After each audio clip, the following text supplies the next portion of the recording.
अस्सलाम वालेकुम। एक बार फिर से आपका इस्तकबाल है इस चैनल पर। आज हम लोग करने वाले हैं हरारत, जो आपका पांचवा चैप्टर है साइंस वन का, 10वीं जमात का। ये इसका पार्ट टू है। पार्ट वन की जो लिंक है वो आपको आई बटन पर क्लिक करके हासिल कर सकते हैं, और डिस्क्रिप्शन बॉक्स में भी उसके लिंक मौजूद है। और 10वीं जमात के दूसरे जो चैप्टर्स हैं उसकी लिंक्स भी है, तो जिससे आपको काफ़ी मदद मिलेगी। तो चलिए शुरू करते हैं हरारत को पार्ट टू में। तक हम अब तक आपने अगर हमारे चैनल को सब्सक्राइब नहीं किया है तो प्लीज़ कर लीजिए, और साथ में बेल आइकन भी प्रेस कर लीजिए ताकि आने वाली नई नई वीडियोस की नोटिफिकेशन आपको मिलती रहे।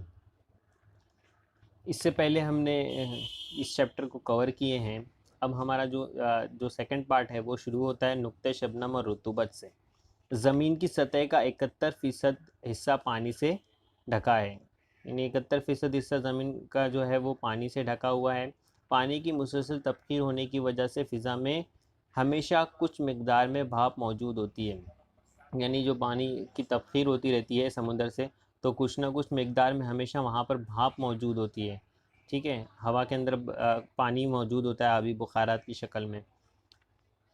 तो फ़िज़ा में मौजूद भाप की मिकदार की वजह से रोज़ाना के मौसम को समझने में आसानी होती है। पानी की मौजूदगी की वजह से हवा में पैदा होने वाली गंदगी या नमी को ही हम रुतूबत कहते हैं। यानी अगर हवा में पानी है, नमी है, तो उसको हम लोग क्या कहते हैं? रुतूबत। ये रुतूबत की सिंपल सी तारीफ़ है कि पानी पानी की मौजूदगी की वजह, जो हवा में मौजूदगी है पानी की, उसको हम लोग उसकी वजह से जो नमी आ गई है हवा में, उसको हम लोग रुतूबत कहेंगे। ठीक है, चलिए आगे देखते हैं। एक मखसूस दर्जे हरारत पर हवा के दिए गए हजम में आबी बुखारात को समोने की एक हद होती है। मतलब जो आप कब जो भी हवा है उसके अंदर जितने भी आबी बुखार आते हैं, यानी पानी के ज़रात है, तो एक मखसूस हजम में उसकी एक कैपेसिटी होती है हवा की कि वो इतने पानी को उठा सकती है, इतने पानी को अपने अंदर समो सकती है। ठीक है, अगर वो पानी ज़्यादा हो जाए तो क्या होगा? अगर ये मकदार हद से ज़्यादा हो जाए तो ये आबी बुखारात पानी के कतरों में तब्दील हो जाते हैं। और ये हद से ज़्यादा हो जाएगा तो क्या होगा? वो पानी के कतरे में तब्दील हो जाते हैं, भाप जो है वो पानी बन जाती है। जब हवा में आबी बुखारात बहुत ज़्यादा हो जाते हैं तो ये हवा इस मखसूस दर्जे हरारत पर आबी बुखारात से शैशुदा हो जाती है। जैसे आपको दिख रहा है, एक में कम हवा है, एक में ज़्यादा हवा है, तो ज़्यादा पानी के कतरे दिख रहे हैं, एक में कम कतरे दिख रहे हैं। तो ये जो ज़्यादा जो कतरे हैं, यानी मखसूस दर्जे हरारत पर आबी बुखारात से शैशुदा हो जाती है। शैशुदा का मतलब क्या होता है? कि जैसे हम लोग कोई चीज़ भर दे, फील्ड हो जाए उससे, तो उसको हम लोग कहेंगे शहरशुदा। ठीक है, यानी जैसे शहर होके खा लिया, यानी पेट भर के खा लिया, तो शहर हो गया। तो वैसे ही है। और गैर शहरशुदा मतलब अभी कुछ जगह है, अब बाकी है अभी जगह, अभी और इसमें और आ सकता है, उसको हम लोग गैर शहरशुदा कहेंगे। यहाँ देखें तो पहली तस्वीर जो है वो गैर शहरशुदा की हो जाएगी। दूसरी तस्वीर तस्वीर जो है, अगर उसमें और कतरात आने की और आबी बुखारात आने की गुंजाइश नहीं है तो उसको हम लोग शहरशुदा कहेंगे। ठीक है, हवा को शैशुदा होने के लिए दरकार आबी बुखारात की मिकदार दर्ज हरारत पर मुनसर होती है। अब दर्ज हरारत पर मुनसर होती है कि वो हवा को शैशुदा करने के लिए। अब कैसे होती है वो हम लोग समझेंगे। दर्ज हरारत कम होने से हवा को शैशुदा होने के लिए कम बुखारात दरकार होते हैं। जैसे एक मिसाल है, 40 दर्जा सेल्सियस वाली 1 किलो खुश्क हवा में, यानी एक हवा है 40 डिग्री पर है, और उस 1 किलो की खुश्क हवा है। ठीक है, ये खुश्क हवा है। हवा में ज़्यादा से ज़्यादा 49 ग्राम आबी बुखारात समा सकते हैं। यानी इसके अंदर कितने बुखारात समा सकते हैं? 49 ग्राम के बुखारात समा सकते हैं। इसके बाद में क्या होगा? 49 पे मतलब ये शैशुदा हो जाएगी, इससे ज़्यादा ये लोड नहीं उठा पाएगी। तो 40 डिग्री पे ऐसा होगा। अब देखो, अगर हम लोग 40 डिग्री को अगर इसका दर्जा कम कर दें तो, और और तब वो हवा सैरशुदा हो जाएगी, यानी 40 डिग्री की हवा सैरशुदा हो जाएगी। इसका हम लोग दर्जा कम कर दें, 20 पर लेके आ जाए। ठीक है, अगर 20 डिग्री हो तो सिर्फ 14.7 ग्राम आबी बुखारत से ही वो हवा शैशुदा हो जाएगी। यानी 20 डिग्री दर्जा कम हो गया, यानी हवा ठंडी हो गई। हवा ठंडी हो गई तो पानी को ज़्यादा, उसमें कम पानी में ही वो शैशुदा हो जाएगी। यानी खुश्क हवा रहेगी, ज़्यादा दर्जे हरारत रहेगा तो उसके अंदर ज़्यादा कतरात समा सकते हैं। और हवा ठंडी रहेगी, दर्जा सेल्सियस उसका डाउन रहेगा, तो वो कम बुखारात में ही शैशुदा हो जाएगी, यानी भर जाएगी, फील्ड हो जाएगी। बड़ा सिंपल है ये। एक मखसूस दर्जे हरारत की गैर शैशुदा हवा लेकर इसका दर्जे हरारत कम करते रहें तो ये दर्जे हरारत पर हवा भाप आबी बुखारात में शैशुदा हो जाती है और इस दर्जे हरारत को हम नुक्ता शबनम कहते हैं। मतलब जब वो शैशुदा हो गई और फिर वो पानी की कतरात बन गए तो उसको हम लोग क्या कहेंगे, उस दर्जे हरारत पर को हम लोग क्या कहेंगे, नुक्ता शबनम। ठीक है, जिस भी दर्जे हरारत पर वो हवा शैशुदा होकर पानी में कन्वर्ट हो जाए इसको हम लोग कहेंगे नुक्ते शबनम। ठीक है, हवा में आबी बुखारात की मिकदार को मुतालिक रुतूबत में नापते हैं। इकाई हजम वाली हवा में मौजूद भाप की कमियत को मुतालिक रुतूबत कहते हैं। यानी देखो, एक हजम की हवा है, एक ख़ास हजम की हवा है, ठीक है, उसके अंदर कितने बुखारात हैं इसको नापना, सिर्फ इतना ही नापना कि ये इतने हजम की हवा, इतनी हवा है, इतनी हवा में इतना पानी है, तो उसको हम लोग मुतालिक रुतूबत में नापते हैं, एब्सोल्यूट ह्यूमिडिटी बोलते हैं इसे। ठीक है, किलोग्राम पर मीटर क्यूब में नापते हैं इसको। ठीक है, आगे देखते हैं, हवा खुश्क है या मरतूब, इसका अंदाज़ा सिर्फ हवा में मौजूद बुखारात की मिकदार पर मुनहसर नहीं होता बल्कि इस बात पर भी होता है कि हवा में मौजूद आबी बुखारात की मिकदार हवा को शैशुदा करने की किस हद तक करीब है, मतलब किस हद तक करीब है। अब देखो, इसमें ये जो है ना इजाफ़ी रुतूबत, ये इजाफ़ी रुतूबत वाला पैराग्राफ है, यानी इसमें क्या नापते हैं हम लोग, इसका फ़ीसद नापते हैं कि कोई हवा शैशुदा होने के कितने करीब है। ठीक है, यानी वो हवा के दर्जा हरारत पर ही मुनहसर होता है। मरतूबियत की पैमाइश इजाफ़ी रुतूबत से की जाती है।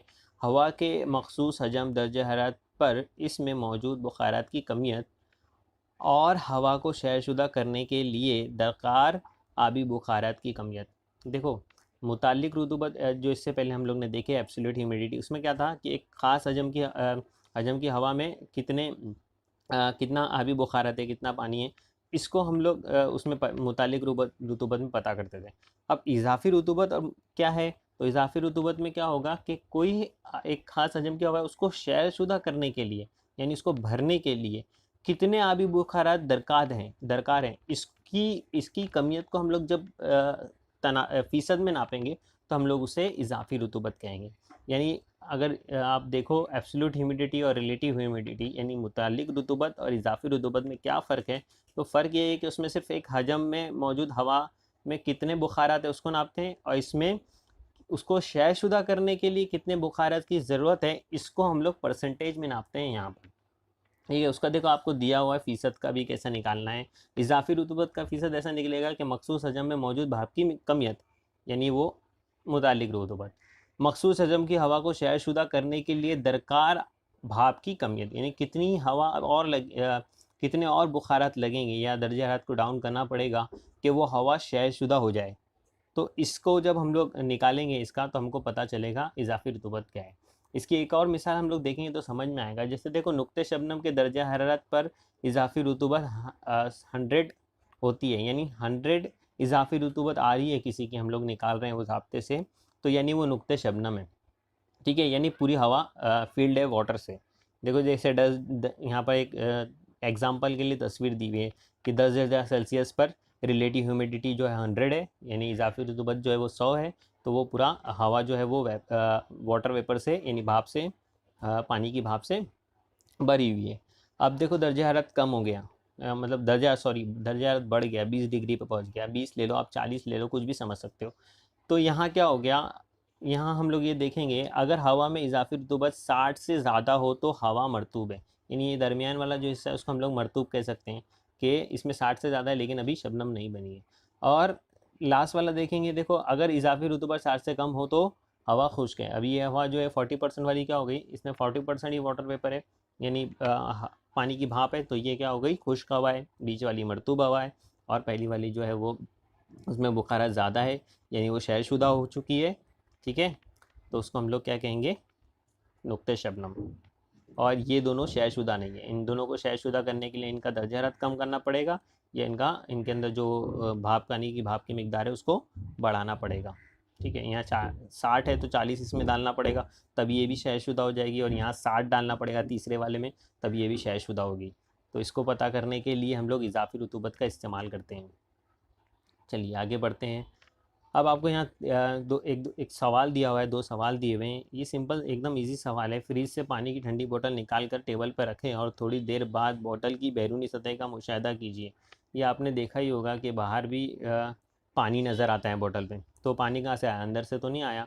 यानी जो हवा में पानी था, वो हवा को बोतल पर टकराने से वो हवा सर्द हो गई और उसके अंदर का जो पानी है वो बोतल पर छोड़ गई। आपने दूध के केन पर भी ऐसे कतरात देखे होंगे। ठीक है। सरमा के दिनों में अलग सुबह घास और दरख्त के पत्तों का मुशाहिदा कीजिए, गाड़ी के शीशे का मुशाहिदा कीजिए। यहाँ पर सब जगह आपको बूंद नज़र आएगी। ये उसी किस्म के सवाल आते हैं। ठीक है, ये अमल करके आप देख सकते हो। इसके बाद में आगे बढ़ते हैं। इकाई हरारत की इकाई, यूनिट ऑफ हीट। अब देखो, ये तो हमने पहले भी देखे हैं पहले पार्ट में कि हरारत को किस में नापते हैं। तो एसआई निज़ाम में हरारत की पैमाइश जूल इकाई में और सीजीएस निज़ाम में कैलोरी इकाई में की जाती है। यानी एसआई निज़ाम में जूल में करते हैं और सीजीएस निज़ाम में कैलोरी में करते हैं। अब यहाँ पर एक पॉइंट इंपॉर्टेंट है, उसको आप ध्यान दीजिए। 1 किलोग्राम पानी का दर्जा हरारत 14.5 डिग्री सेल्सियस से 15.5 डिग्री सेल्सियस तक 1 डिग्री बढ़ाने के लिए, यानी 14 से 15 करने के लिए, ठीक है, दरकार हरारत की मिकदार को 1 किलो कैलोरी कहते हैं। यानी 1 किलोग्राम का जो अगर पानी है, 1 किलोग्राम पानी है, उसको वो 14.5 डिग्री का पानी है, उसको 15.5 डिग्री पे लाना है। तो उसको 1 डिग्री बढ़ाने के लिए जो हरारत दरकार होगी, उस हरारत को हम लोग 1 किलो कैलोरी कहेंगे। यानी 1 डिग्री पानी को गर्म करने के लिए जो हरारत दरकार होगी, उसको हम लोग 1 किलो कैलोरी कहेंगे। और हम लोग इसको अगर ग्राम में ले ले तो ग्राम में ले ले तो हम लोग ये ले लेंगे, सीजीएस निज़ाम वाली कैलोरी कहेंगे इसे। तो उसे 1 कैलोरी कहेंगे। 14.5 से 15.5 तक 1 डिग्री बढ़ाने के लिए जो हरारत दरकार होगी, उसको हम लोग 1 कैलोरी कहेंगे। ठीक है, 1 ग्राम पानी के। ज़्यादा मिकदार में हरारत की पैमाइश करने के लिए इकाई किलो कैलोरी इस्तेमाल करते हैं। 1 किलो कैलोरी बराबर होती है 10 की क़ुव्वत 3 कैलोरी की, यानी 1000 कैलोरी के बराबर 1 कैलोरी होती है। इसके बाद में आपको कुछ दिया हुआ है कि हमेशा जहन में रखिए, 1 किलोग्राम पानी का दर्जा हरारत 14.5 डिग्री सेल्सियस से 15.5 डिग्री की बजाय दूसरे मुख्तलिफ हुदूद के दर्जा हरारत में हरारत देने पर 1 दर्जा हरारत बढ़ाने के लिए दी जाने वाली हरारत 1 कैलोरी से थोड़ी मुख्तलिफ होती है। इसलिए हरारत की इकाई तय करते वक्त हम 14.5 डिग्री सेल्सियस से 15.5 डिग्री यही मखसूस दर्जा हरारत की हद तय करते हैं। मतलब ये कहने का मतलब यहाँ पर ये है कि अगर हम लोग 14.5 डिग्री के अलावा कोई दूसरे दर्जे हरारत का पानी ले लें, तो क्या होगा? देखो, अगर ज़्यादा ठंडा पानी ले लेंगे तो उसको ज़्यादा वक्त लगेगा, ज़्यादा हरारत लगेगी गर्म होने के लिए। और ज़्यादा गर्म पानी ले लेंगे तो उसको बहुत जल्दी गर्म हो जाएगा कम हरारत में। तो उसकी ये हद तय की गई है, ये हुदूद तय किए गए कि 14.5 डिग्री से 15.5 डिग्री तक आने के लिए जो हरारत दरकार होगी, उससे 1 कैलोरी या 1 किलो कैलोरी में हम लोग नापेंगे। तो ये इसकी हद तय की गई है कि ये पता करने के लिए आप 14.5 डिग्री का ही पानी यूज़ करो। यही हुदूद इसके तय किए गए।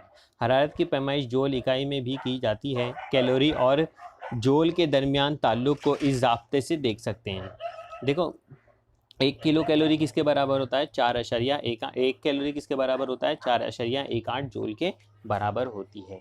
ठीक है, इसको याद रखिए आप कि जूल और कैलोरी में क्या फ़र्क है। अब आगे बढ़ते हैं। देखो, ये है जेम्स जूल। इन्होंने दुनिया को सबसे पहले इस बात से मुतारिफ़ कराया कि अशिया के बारीक बारीक ज़र्रात की तवानाई बिल हरकत हरारत की शक्ल में खारिज होती है। ये हमको पता है कि जो हरारत है वो एक गर्म अशिया से सर्द अशिया की तरफ जाती है, और तवानाई बिल हरकत जो उनके अंदर चेंजेस आते हैं, उनके जो सालमात होते हैं उनमें उनकी तवानाई बिल हरकत चेंज होती है। उसकी वजह से वो ज़र्रात की शक्ल में एक अशिया से दूसरी अशिया में हरारत को मुंतकिल करते हैं। इसी तरह मुख्तलिफ़ किस्म की तवानाई एक शक्ल से दूसरी शक्ल में तब्दील होती है।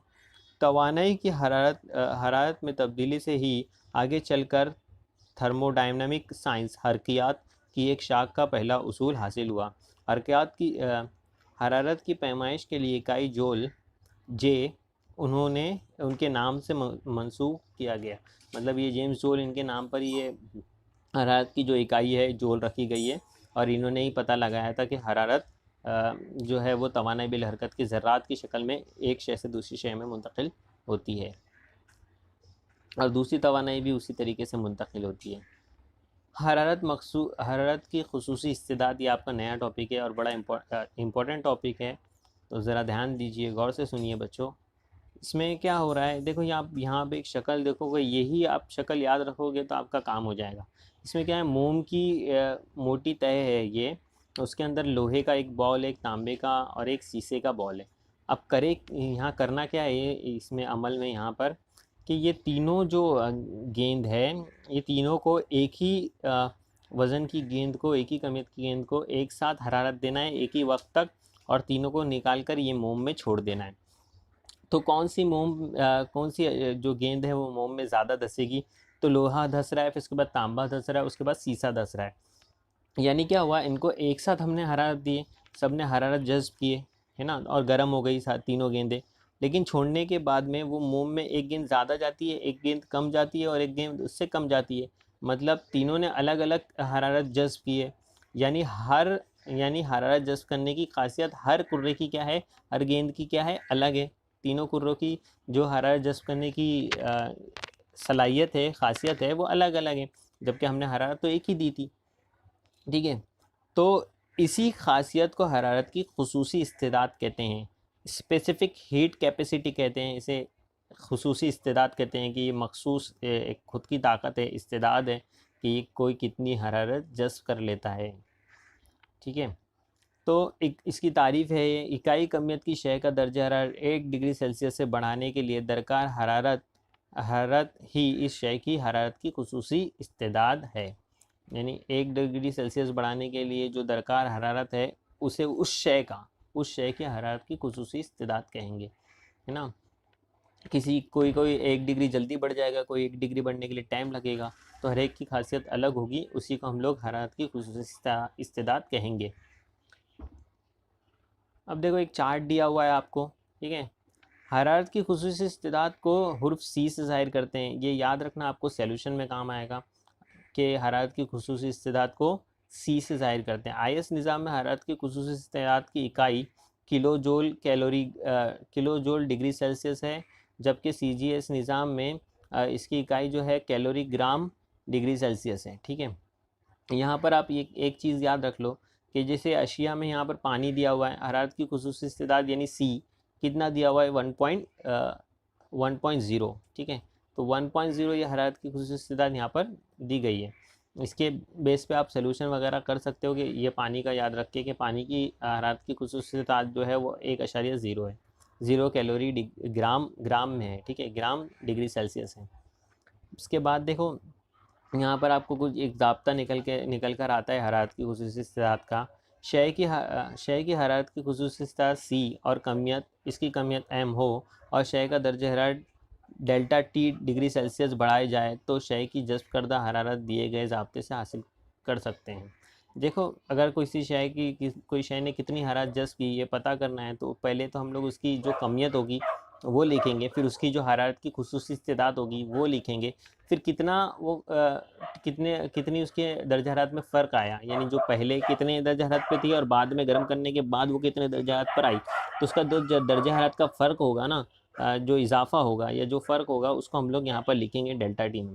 तो हम लोग को पता चल जाएगा इस शय ने कितनी हरारत जज़्ब की है। उसी तरीके से नीचे वाले ज़ाब्ते में आप पता कर सकते हो कि इसके दर्जा हरारत में अगर कोई चीज़ है, उसके अंदर से हरारत शय खारिज हो रही है, हरारत खारिज हो रही है, तो उसमें जो डेल्टा टी जो आएगा वो क्या आएगा, दर्जा हरारत में कमी, कितनी कमी, कोई 50 डिग्री सेल्सियस की चीज़ थी 30 डिग्री पे आ गई, यानी 20 डिग्री कम हो गया, तो 20 डिग्री को हम लोग कहाँ लिखेंगे, डेल्टा टी पर लिखेंगे, यहाँ पर लिखेंगे, और इसकी यहाँ पर एम पर उसकी कमियत लिखेंगे, सी पर उसकी खुसूसी इस्तेदाद लिखेंगे। तो इस तरीके से हम लोग पता कर सकते हैं। ये ज़ाब्ता आप याद रखिए, एम ये शय की जज़्ब करदा हरारत या खारिज करदा हरारत पता करना है, तो ये ज़ाब्ते के ज़रिए से हम लोग पता कर सकते हैं। ठीक है, चलिए आगे बढ़ते हैं। हरारत का तबादला, ये देखिए, ये आपको यहाँ तस्वीर से समझ में आ जाएगा। हरारत क्या होती है, गर्म शय से सर्द शय की तरफ हमेशा जाती है, यानी गर्म शय जो है वो हरारत खारिज करता है, सर्द शय जो है वो हरारत जज़्ब करती है। अगर ये एक सिस्टम में होंगे, जैसे यहाँ पर एक बॉक्स के अंदर है, ठीक है, या कैलोरीमीटर वगैरह आपने पिछली जमात में पढ़ा है, कैलोरीमीटर के अंदर कोई चीज़ है, तो क्या होगा कि हरारत बाहर की अंदर नहीं जा सकती, अंदर की बाहर नहीं आ सकती। तो यानी एक सिस्टम में होने के बाद क्या होगा, गर्म शय हरारत खारिज करेगी और सर्द शय क्या करेगी, हरारत जज़्ब करेगी हमेशा। तो जब तक कि ये अमल कब तक जारी रहेगा, जब तक कि दोनों इक्वल नहीं हो जाते, दोनों बराबर नहीं हो जाते, गर्म और सर्द जो दोनों बराबर नहीं हो जाते, जब तक कि हरारत का लेन देन जो है ये चालू रहेगा। ठीक है। गर्म शय से तो इससे ना एक ज़ाब्ता निकल कर आता है, इसे मुबदल का हरारत का कुलिया कहते हैं। ठीक है, मुबदल का हरारत का कुलिया कहते हैं। सर्द शय की जज़्ब करदा हरारत बराबर होती है गर्म शय की खारिज करदा हरारत के। यानी गर्म शय जितनी हरारत खारिज करेगी, सर्द शय की जो है वो जज़्ब करदा हरारत उतनी निकल कर आएगी। देखो, हरारत की खुसूसियात की पैमाइश और कैलोरीमीटर। हरारत की खुसूसियात की पैमाइश आमेजिश के तरीके से कर सकते हैं। इसके लिए कैलोरीमीटर का इस्तेमाल किया जाता है। कैलोरीमीटर के मुतालिक आपने पिछली जमातों में पढ़ा है, ठोस शय को हरारत देकर कैलोरीमीटर के पानी में डालने से हरारत पानी और कैलोरीमीटर में मुंतकिल होना शुरू हो जाती है। मतलब एक गेंद है लोहे की, अपन ने उसको गर्म करे, हम लोग ने उसको गर्म करने के बाद कैलोरीमीटर के पानी में डाल दिए, तो क्या होगा, गर्म लोहा क्या करेगा, हरारत मुंतकिल करेगा पानी और कैलोरीमीटर के अंदर। ठीक है, तो यानी क्या करेगा, लोहा जो है वो सर्द होता चला जाएगा और पानी जो है वो पानी और कैलोरीमीटर का दर्जा हरारत बढ़ता चला जाएगा जब तक कि वो तीनों बराबर नहीं हो जाते। ठीक है, ठोस शय पानी और कैलोरीमीटर का दर्जा हरारत यकसा होने तक ये अमल जारी रहेगा। इसलिए कैलोरीमीटर की, इसलिए देखो ये एक ज़ाब्ता निकल के आता है क्यू, यानी गर्म ठोस की खारिज करदा हरारत, यानी वो जो लोहा जिसकी मैंने मिसाल दिया है, लोहा जो हरारत खारिज करेगा वो बराबर होगा कैलोरीमीटर की जज़्ब करदा हरारत और पानी की जज़्ब करदा हरारत। यानी कैलोरीमीटर का जो पानी है वो कितनी हरारत जज़्ब करेगा और कैलोरीमीटर कितनी हरारत जज़्ब करेगा, दोनों जो जज़्ब करेंगे हरारत, वो गर्म शय की खारिज करदा हरारत होगी। सिंपल है, इसको हम लोग पहले भी समझे हैं यहाँ पर। ठीक है, इसके बाद देखो यहाँ पर इसके 3 ज़ाब्ते निकल के आते हैं, Q और Q1 और Q2। यानी ठोस की खारिज करदा हरारत कैसे पता करेंगे, हम लोग ने पता करे हैं MC डेल्टा T से पता कर सकते हैं। तो ये सब MC डेल्टा T के ही ज़ाब्ते हैं, ठोस की कमियत, ठोस की हरारत की खुसूसियात और दर्जा हरारत में कमी। यानी जो लोहा है उसके दर्जा हरारत में कितनी कमी हुई, उसकी हरारत की खुसूसियात कितनी है और उसका वज़न कितना था, इसके ज़रिए से हम लोग उसकी खारिज करदा हरारत पता कर सकते हैं। पानी की भी जज़्ब करदा हरारत पता कर सकते हैं और कैलोरीमीटर की भी जज़्ब करदा हरारत पता कर सकते हैं इसी के ज़रिए से। ठीक है, तो और इसके बाद में ये सब का जो निकल कर एक ज़ाब्ता आपके इसमें आता है क्यू यानी देखो क्या है यहाँ पर Q is equal to Q2 plus Q1। ये Q जो है यहाँ पर वो ठोस की खारिज करदा हरारत है, यानी वो जो लोहा जिसकी मैं बात कर रहा था आपसे, लोहा जिसको हम लोग ने पानी में डाले कैलोरीमीटर के, वो Q है। ठीक है, खारिज करदा हरारत वाला। और जस्ट 2 चीज़ कर रही है, कौन कौन सी चीज़ कर रही है, Q2 जो है वो कैलोरीमीटर है और Q1 जो है वो पानी है। तो इन लोग की जस्ट खारिज करदा हरारत बराबर इन लोग की जस्ट लोहे की खारिज करदा हरारत बराबर इन दोनों की जस्ट करदा हरारत होगी। यानी जो हम लोग ने मुबदल का कुलिया पढ़े थे वो यही है कि गर्म शय की खारिज करदा हरारत बराबर सर्द शय की जज़्ब करदा हरारत। इसी ज़ाब्ते की मदद से शय की हरारत की खुसूसियात भी मालूम कर सकते हैं, इससे खुसूसियात वगैरह भी मालूम कर सकते हैं। ये चैप्टर में आपके इतना ही था।